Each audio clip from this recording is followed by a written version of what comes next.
сайн байцгаана та нартай өнгөрсөн жил хэрэглэсэн төлөвлөгч төвтөрнүүдийнхаа хэрэглээ ямар байсан тухай шинээр 2026 онд ямар төвтөр хэрэглэх гэж байгаа тухай танилцуулахаар ингээд ирсэн байна. Оны эцдүүрийнхөө ажлыг дүгнэдэг тэрс дээрэд юу хийх вэ гэдгээ бас тодорхойлдог цаг үж байна. Тэгэхээр та нар манаас урам зориг аваасаа, санаа аваасаа гэсэн үгнээс энэ бичлэгийг оруулж байна. За өнгөрсөн жилийн үед болохоор та нартай яг ямар төвтөр хэрэглэж байгаа талаар хуваалцж ирсэн. За тэгээд тэдгэрийг нь бол ер нь тийм нэг сайн хэрэглэж чадсан. Энэ хоёр нь болохоор ажилдаа хэрэглэсэн төвтөр маань байна. Энэ нь болохоор миний хувийн амьдралдаа хэрэглэсэн. За энэ болохоор цуглаандаа зориулж хэрэглэсэн байна. За хамгийн их одоо өргөн хэрэглээтэй байсан гэж болох хууц маань болохоор ерөнхийдөө яг зорилго төвшүүлэх хэсэг байсан. За зорилгоо бол айгүй наривчилж ингээд энэ 6 талбар нь авчижсэн. Тэгээд бүр өвдөнгийн ингэж дүүргээд тэрийг задлаад яг өдөр тутам 7 хоногор сараар улирлаа хагас жилээр яг юу зорж тэмүүлж байгаа вэ тэрийг ингэж бичиж тэмдэглэж чадлаа. За яг ийм байдлаар хувийнхаа амьдралтай холбоотой төвтөрөнд хэрэгжүүлсэн дэлгэрэнгүйгээр ингээд амьдралынхаа талбаруудыг өдөртөн чиглүүлэх зорилтуудаа төвшүүлээд за тэдгээрийн бас задрагаа гаргаж ажиллаж чадлаа. Тэгэхээр энэ тал дээр бол үнэхээр маш сайхан ашиглагдсан. За өнгөрсөн жилийн хувьд болохоор энэ тэмдэглэл хөтлөх одоо энэ амьдралаа баримтжуулах тал дээр бас жоохон ажилласан.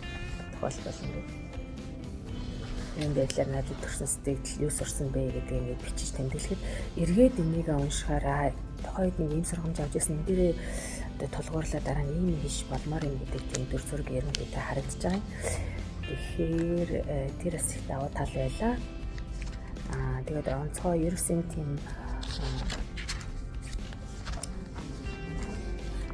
ингээд аяллаар явсан гэдэг юм уу тиймэрхүү хуудснуудыг бас нэлээд сайн бүртгүүлж баримтжуулж эргэж харахад их таатай. Тийм бас зүйл байгаад байгаамаа. За тухайлбал ингээд дүүтэйгээ Франц явсан хэсэг байна. За тэр сарын онцлог гэх юм бол за энэ болохоор нөгөө UNICEF-ийн кофе ус гэх мэтлэн гэдэг юм амьдрал тохиолдсон тийм ерөөсөн гэх юм уу онцлог үйл явдлуудаа ингэж бичиж тэмдэглэж эргэж харахад үнэхээр гоё байдаг. За тэгээд дээрс нь сургамжтай. Ингээд тэмдэглэл хөтлөх хэсэг дээр болохоор нөгөө хийх ажлынхаа энэ шуургаар санаануудаас ингэж гаргаж очих боломжтой байгаа. Тэгээд яг ингээд зөвхөн цуглааныхыг хязгаарлалцгаар тэмдэглэл маань ингээд хуудснууд маань жоохон хэтэрсэн. Тэгэхээр энэ яг тийм жигд одоо ажлынхаа шугамар тэмдэглэл хөтөлтэй, цуглааныхаа шугамар тэмдэглэл хөтөлтэй нэг тийм байдлаар авчихгүй ч хичээсэн. Тэгэхээр энэ жилд бол энд 100 хуудас байгаа. За энэ болохоор товчгооны 22 хуудас байгаа. Тэгэхээр тэрийг бас тэмдэглэж ашиглах боломжтой юм аа. Хоёр төвтөр ашиглах гэж байгаа. За нэг нь болохоор энэ core гэсэн загвараа B6 гэсэн хэмжээтэй. Тэгэхээр адилхан форматтай боловч одоо энэ хэмжээ нь жоох ялгаатай. Арай өргөн юм байгаа. Тэгэхээр надад бас юм жоохон зай хэрэгтэй юм шиг санагдсан. Гадуур авч явахдаа тэмдэглэлэнд нь хөтлөх. За тэгээд нэг төлгөө гаргахтаа жоохон зайтай байх үнээс энэс арай том төвтөр захиалж авсан. За түүнээс гадна энэ төвтөр нь болохоор бас яг адилхан Sterling Inc гэдэг компанийн. За энэ чинь болохоор энэ Япон Hobonichi-гийн төвтөртэй адилхан загвартай хөндлөн байдлаар ингэж өдрийнхөө төлөлтийг бол хийдэг. Ийм загвартай төвтөр байгаа.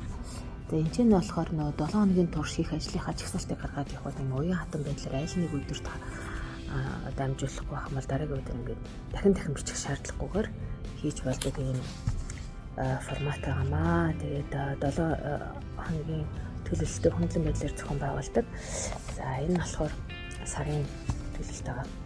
Тэгэхээр энэ төвтрийг бас ажилдаа хэрэглэх үү эсвэл нөгөөтгөө хэрэглэх үү гэдэг чинь тунгаан бодож чинь юу гэхлээр ажлын шугамараас тэмдэглэл хөтлөх шаардлага гардаг. Энэ болохоор тэмдэглэл хөтлөх хуудас баг байхгүй зөвхөн байгаа. За энд бол нэлээд байгаа. 100 гаруй хуудас ардаа байгаа байхгүй. Тэгэхээр энэ дэвтрийг ашиглахыг одоо туршиж байна. 12 сарын тэмдэглэлээ дэвтрээ төлөвлөгөөгөө оруулаад явах боломжтой учраас энэ оны эцээр бас ингээд туршилтуудыг хийгээд аль нь илүү тохиромжтой байна, алийн ажилд хэрэглэх үү гэдгийг тодорхойлж байгаа. За түүнээс гадна бас энэ Teknode гэдэг энэ Тайваны бас шилдэг дизайн шагнал авч исэн бүтээгдэхүүнийг бас хэрэглэхээр захиалаад авчихсан. За энэ дээр арай өөр форматтай босоо энэ функцийг 2 хуваагаад энэ өдрийнхөө төлөлтийг хийх боломжтой байгаа. За энэний нэг давуу тал одоо ингээд 7 хоног байгаа шүү дээ. Тэгэхээр эхний тал хавцаа 7 хоног орон тэмдэглэл мөн эсвэл одоо төлөлт хийх боломжтой ийм формат байгаа. Энэ юу гэсэн үг вэ гэхээр би 7 хоногийнхаа хийх ажлыг энэ чэнэ төлөвлөж бичээд өдрөөр задлж оруулж болно. За тэгээд энэ дэвтрийг бас хэрвээ ажлын захиалга авахд ашиглах юм бол сарынхаа төлөвлөгөөнийхөө хэсэг дээр болохоор яг энэ сарын турш ямар захиалга орж ирж байгаа. За тэрийг баталгаажуулсан тохиолдолд ингээд 7 хоногийнхаа төлөвлөлт рүү ингээд оруулаа. Дараа нь өдрийнхөө төлөвлөлт рүү ингээд оруулах боломжтой энэ формат байгаа. Тэгэхээр ийм давуу талтай ямар ч гэсэн ингээд эхний ээлжинд тийм 3 дэвтэр ашиглахаар ингээд төлөвлөж байна. Тэгээд алийг нь ямар зорилгоор яаж ашиглах вэ гэдгээ нэлээд сайн бодож жоход хойрлнаа.